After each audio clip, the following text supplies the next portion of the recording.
Lena. Inga. Rock and go pirmā svētā variācija. Mēs ņēmām sugar push, rock and go, left side pass. Sākām no atvērtās atvēriena, mums bija step, step, triple step, rock and go, triple step, triple step. Runājām arī par pareiziem soļiem basicā, kas bija jāatkārto. Mēs ar Lenu parādām, kā bija jāizdejo basic pareizā veidā. Tad līderiem bija 2 soļi atpakaļ, mēs runājam, ka mēs braucam garāžā un ar visām savām acīm, cik ir, skatāmies to followeri uz 4 kāpjiem ārā no slota un enkarsat līderiem uz vietas. Un followeriem mēs runājām, ka kreisā kāja krusto labo kāju, tad ir step, step, Lenu tieši neredz.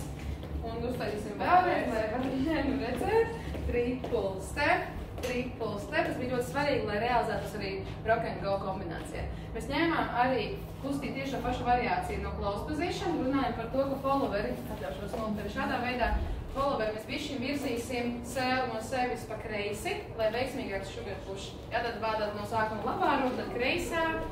Un šis bija mūsu basic sugar push close positionā. Pielikām klāt rock and go. Sugar push, triple step, rock and go, triple step, laidām vaļā, un tad mēs ar underarmiem close tikām atkal close positionā.